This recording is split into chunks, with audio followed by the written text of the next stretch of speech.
Era Radyo Dengi Gelen.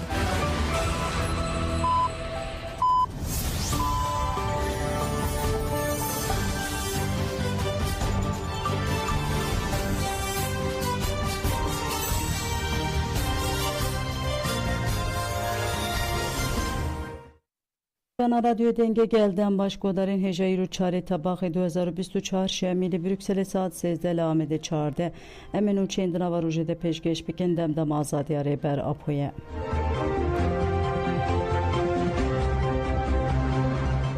HPG bilançoya mahatır mehera gehan siha yek du helikopter hatın xıstin 5-6 dagir keratın ceza kirin. Navin daragandına HPG bdaxuyaneke bilançoya mahatır mehe eşkerek gerogud gerleyin Azadiya Kurdistan'ı bebirani nafermandara meya fedai ya nemir hevre zilan Zeynep Kınarcı udu sozya bere des be mahatır mehe kirin. Gerleyin Azadiye de Xeta Kemal Pir Mehmet Ayri Durmuş Ali Çiçek ve Akif Yılmaz de berxodan mezin kirine. Lehemberi her jüre erişen arteşatır kadagir ker jiba Kure Kurdistan'ı hatta beherime parasına yen medyayı leher derili berxodan o azteke giring a berxodanı afrandın. Navinde gurt dejmen 5-6 caran bu bombeyen kimyevi 6-4 caran bu takameni kadar giri du erişen bu bombeyen taktik nükleer erişi gerleyin azadiye u kadem berxodanı girine. Gerleyin azadiye Kurdistan'ı da mahatir mehide sihayek du helikopterin sikroski xıstin arde fermanda Dareke paya bülent yarbay binavi Abdullah Cem Demirkanji dınavde bisedan leşkerin arteşatır ceza kirine. Navinde heri davi gut gerleyin Azadiya Kurdistan'ı performansa şer u berxodana xwe birhe fedaiye apoyi dema hatırmeye de pekanine veke xelekek berxodanı ya giring derbasi diluka tekoşina Kurdistan'ı kirine. Gerleyin Azadiya Kurdistan'ı bidesten meziniyen fedakariye ku hayri durmuşandı gut liser kevre goramın binvisinin ku deyindare gele xoye و بریارداریا خورتیا کمال پیران کو دگود ام جیان اوقاس حز دکن کو اوغرا و ددکارن بمرن تکوشینا آزادی بین آبر مشاندن گریلا نشاندان کو خودیل ار کو بر پرسیاریا خویا پیشنگ درد کول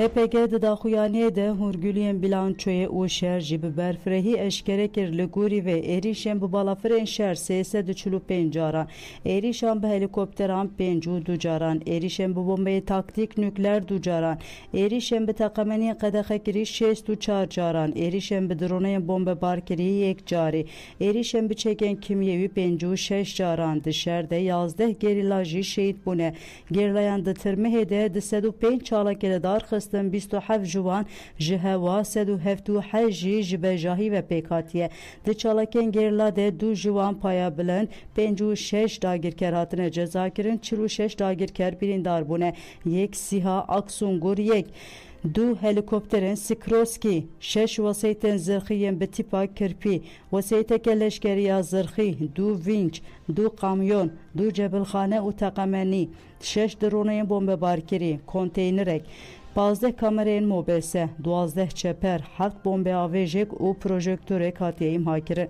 Herva derble helikoptera Sikroski vasayita zırhya leşkeri du kepçe 15 çeper u konteynerek keji hatine xıstin. نوبت آزادی ریبرا پویال مخموری به کمانو دوام دیگه F308 روزن وارگه هاشید روسم جودی مخموری جبو آزادی ریبرا پو نوبت دیگرتن کمه هفتو پنجان آب مراسم که نوبت دور کرد گل او چالک گل لسازی مالباتین شیدان هاتن جمع هف لسرناوی کمه هفتو چاران عظیمه اویانی آخوی و بالک شانسر گرینگی آزادی ریبر اپو امرالی تجدید دایا به جامعه بید که همی گل من رو بسر پیا اینو روز گشبه روز گم ربرتی خودی در بکوی آزادی ربرتی بخونزین ام دوری ربرتی ببی چنبر یا آگل بیشی سالو آبو سالو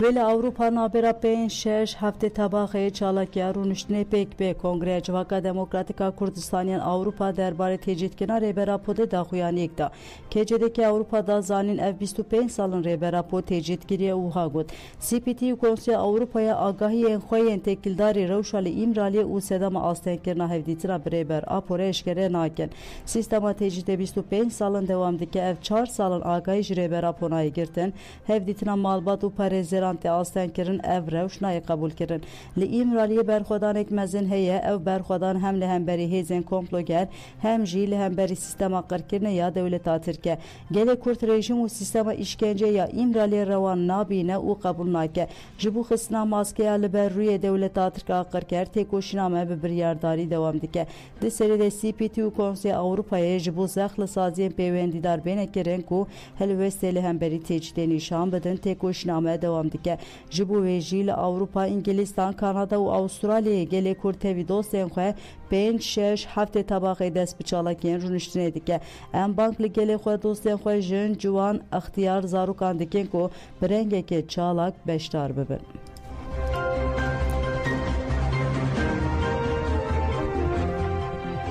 Komite tev çandeya PKK gut li dijî êrişên faşîst divê xelkê me ji govendê bê ava kirin. Komite tev çandeya PKK nerazîbûn nîşanê êrişên demendawiyên li ser çanda Kurd û got rejima AKP MHP ya faşîst çanda Kurdî kiriye armanc û êrişan dike divê herkes beşdarî xeleka govendê bibe. Tev çandê got armanca dewleta Tirka faşîst tene hiştina gerilayên azadiyê ye. Bi êrişên dijî ciwanên ku govend gerê dane dixwaze çavên gel bitirsînin. Ev konsepteke taybet li dijî nirxên çanda Kurd dest bi êrişan dike. Tiştê ku bi destê çeteyên Daişê nikarbûn bikin hew didin bi êrişên çandî bikin. Rûxmê ku bi hezaran êzidî di qirkirinê derbas-kirine gelemeyê êzidî ji çand û baweriyên xwe tawîz nedaye. Îro jî çi tawîzeke çandî ku gelê Kurd dide nîne. Bi milyona mirovên ku qadên Newrozan dadigirin nikarin bavêjin girtîgehan zindan gev zex nikare çand ziman û hunera Kurdî asteng bike. Tev çandê dazanin ku faşîzma Tirk tahmûl û govenda Kurdan nake sibe wê horona Lozan jî qedexe bike. Bila gumana kesî nebe ku Tirkiya spî wê nikaribe çanda gelê Kurd û gelên li Anatolya tune bike. Gelê Kurd bi fikir û felsefê rêbera têkoşînê dike û ev têkoşîna gîhaya qonaxeke ku hemû nirxên gelê Kurd hemû gelên li Tirkiye biparêze. Divê dengê me heta bi îmraliyê biçe dîwarên îmraliyê hilweşîne.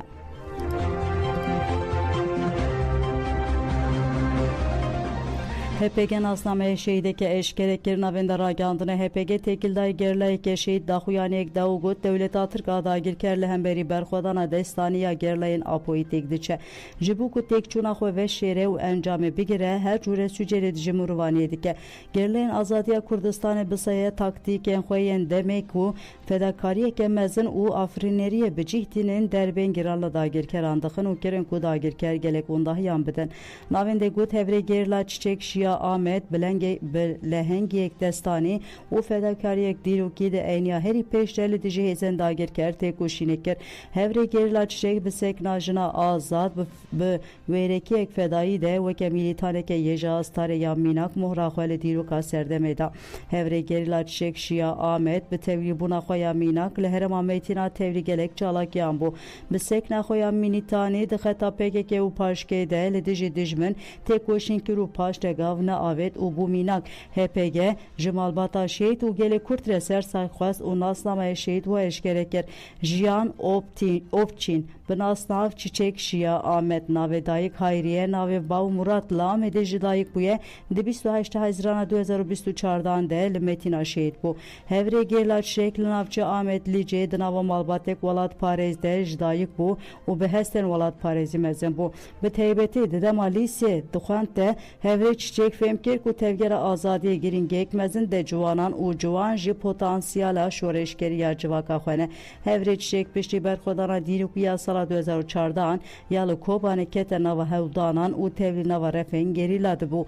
Perwerdeya destpêkê li herêma parasna medya dît û ber perspektîfên rêbera pom li ser nasnameya jina azad hewda bibe gerleke yêja astarê. Divê çarçoveyê de li dijî operasyonên dewleta Tirka dagir ker weke gerleke pisporiya yêja astarê tevlî berxwedanê bû.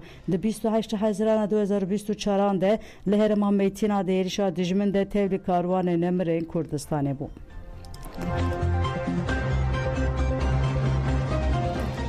Girtiye binavê Yıldırım Demir tevî ku gelek nexweşiyan dijî nikare li girtîgehê bimîne jî nayê berdan. Yek ji girtiye tevî nexweşiyên xwe nayê berdan Yıldırım Demir ê 61 sal ye. Yıldırım Demir 28 salin girtiye niha li zindana tîpa feya ewlekariya Bilenda Bolûyê tê ragirtin. Keça wî Rojgul Özdemir têkildar pirsgirêkên tenduristiyê yên bavê xwe ev agahî parvekirin.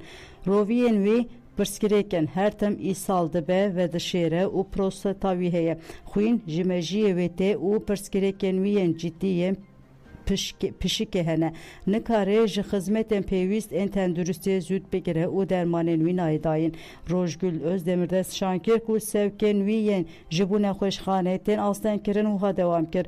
Di niha hefteya dawî de sê caran birin beşa lêzgîran nexweşxanê. Lê dîsa jî nekarîne xwîna bavê min bidin sekînandin. Tevî vê jî sevkî beşa dahiliye ya pêwîst nehatiye kirin. Rojgul Özdemir diyar kir ku têcîta li dijî rêber Apo bibîr xist û got ev têcît li tevaya zindan û li her qadê belav bûye. Banga min ji bo hemû rêxistinên civaka sivîl ev e. Li dijî têcît dervê qanûnî û beadaletiyê xwedî li girtiyan derbikevin.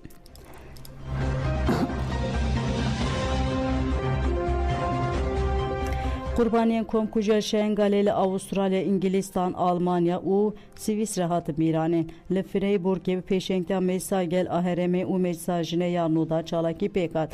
Di çalakiyê de axaftin hatin kirin û hat gotin tişta ku Daişê nikaribû bike îro artêşa dewleta Tirk dixwaze bike divê cîhanê dijî êrişên faşîzanên Tirkiye pêdeng nemîne. Çalakiyek jî li paytexta İngîlistan Londonê bi pêşengtiya tevgera ciwanên şoreşger û Meclisa Jinê pêk hat. Helwesta xıyanetkara PDK ya li dijî êzîdiyan hatê şerbezar kirin. Qurbaniyan qirkinê li paytexta Almanya Berlinê jî hatin bîranîn.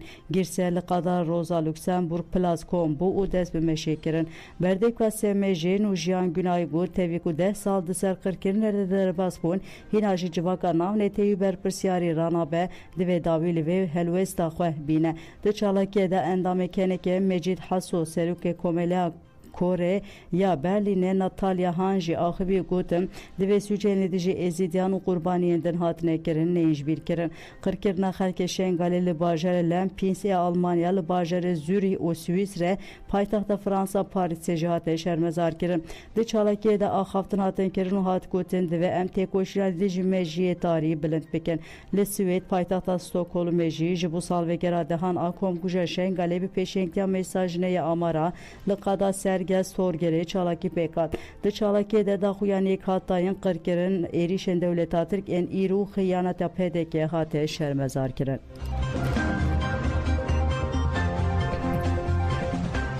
Rêxistina qirkirinê divê hemû kiryarên komkuja Şengalê bên darizandin. Rêxistina qirkirinê li bajarê Süleymaniyê bi duruşmeya da hemîn salin êşên Şengalê nehatine pêçan daxuyaniyek da.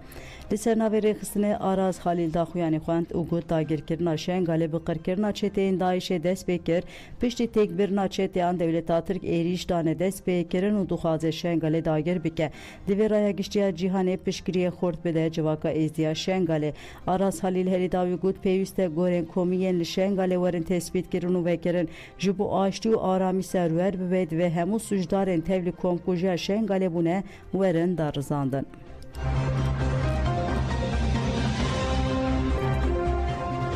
Mamosteyên koyê gotin divê Fuad Hüseyin ji xwe şerm bike û dev ji kar berde. Mamosteyên koyê gotin PKK yekane hêza Kurdan e û ji bo tevaya Kurdistanê şer dike.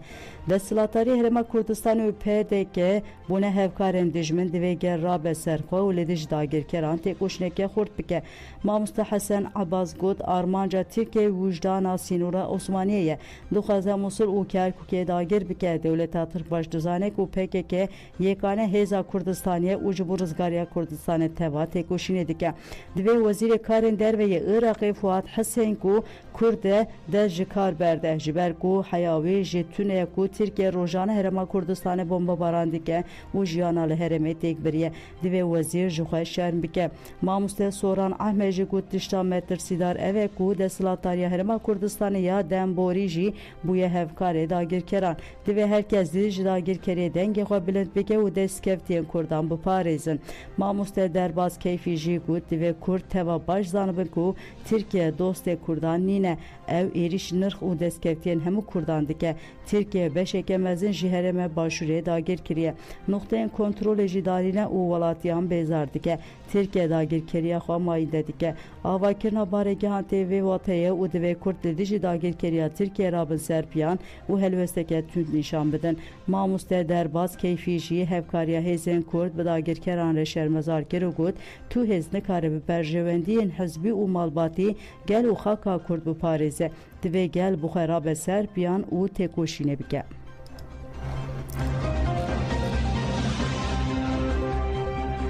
Mela Nadir got astengiya me hevkariya PDK ya bi dagirkeran re ye. Mamostê Olî û Melaya Mizgefta Reşîd ya bajarê Silêmaniyê Mela Nadir Alî derbarê pêşketirên dawî de ji Ajansa Rojnivîsê axivî got xıyaneta welat û netewêyan kiryareke bê ahlaqiye û li gorî pîvanên Olî mirovî sûce. Pirsgirêka me ew e ku PDK alîkariya dagirkeran dike lewma divê gelê Kurd li hemberî vê xıyanetê xwedî helwest ve û xayînan berteref bike. Mela Nadir got êriş û dagirkeriya Dewleta Tirk bi hemû dijwariya xwe dewam dike. Dewleta Tirk dagirkere û dijminê gelan e. Çavên wan ji xwîna gelan têr nabin ji ber vê çav birçîbûnê êrişî Kurdistanê û welatên cîran dikin. Êriş û dagirkerî bin pêkirina serweriya xakeye û nayê qebûl kirin.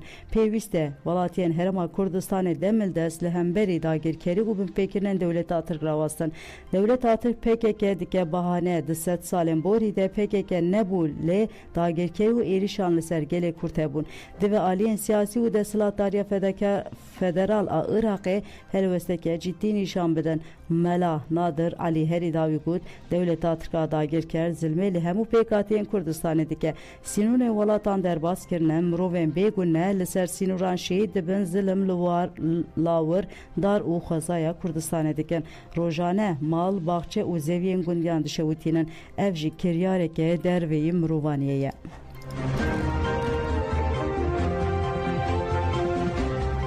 Rêber Apo siyaseta asîmlêkirina gelê Kurd têk bir rojdavan Zahroz Azad di nirxandina xwe de balê dikişine ser êrişên dijmin û dibêje dijminê Kurdan bi armanca turnekirina Kurdan ser li her riyê dide. Lê gelê Kurd bi fikr û ramanên Rêber Apo carekê din xwe û dijminê xwe nas kir û ji bo parastina nirxên xwe têkoşîn kir. Rêber Abdullah Öcalan her tim gel ji bo jenozîd û metirsiyên siyaseta asîmlêkirinê hişyar kir. Di parêznameyên xwe yên Manîfestoya Şaristaniya Demokratik de bahsa siyaseta asîmlêkirina gel a ji aliyê desthilatdariyê ve dike. Dibêje mirovên asîmlêkirî ji bo xizmetkirin û xulamtiyê dikevin pêşbaziyê tu biryar û kiryareke wan a azad tune ye. Gelê Kurd rûşata navîn mezintirin qurbanê siyaseta asîmlêkirinê ye. Kesên asîmlê dibe û dikeve xizmeta desthilatdaran û rê li ber wan tê vekirin û heta bi serokkomariyê bilind dibin. Dema ku teslim nabin û riya berxwedanê hilbijêrin tevî qirkirinê her cure bela û keresat tê serê wan. Rojnavan Zahroz Azad wiha dewam dike. Rêber Apo bi têkoşîna PKK û biriya belgeyan rastî derxiste holê û siyaseta înkar û turnekirine eşkere kir. Pengava pazê tebaxa 1984 ji bo bengeha şikandina siyaseta înkar û qirkirinê. Kurd û pirsa Kurd jî gire rojeva cîhanê de. Îro ji PKK bi pêşengiya Rêber Apo gelê Kurd ji wê turnekirine diparêze. Êdî dijmin nema dikare vî gelek evnar ku rihên xwe berdana vê axê tune bike. Gelê Kurd di çarçoya fikr û ramanên Rêber Apo de carekê din xwe dît û dijminê xwe nas kir û ji bo mafên xwe yên demokratîk têkoşînê dike.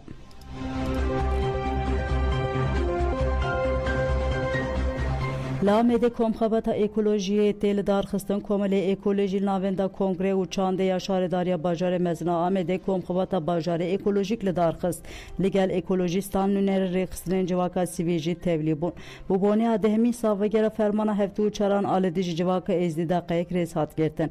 Koordinatör navenda lekolinen qade yen sosyo politike yükselgenç konxabatı da axıve gut le Kurdistan'a qırkırda ekolojik dekirin mesele ekolojiye mesele keseras seransere cihane derdeme eve ku bumuruban re bxak meş o mor o be hava o her tişteke behevre be fikrin o junu ve avabiken be teybe jednava 10 salin davide bajarın me qırkırdaki ekolojiya mezin tekirin end bejin ku paradigmaya azadı xaziya jine ekolojik perskirek dikaran wer çareser kirin ve paradigmaya dikare cihane ke nu wer avakirin pişta haftına despeke komxabaj çepemeniye girdi berdavam dike.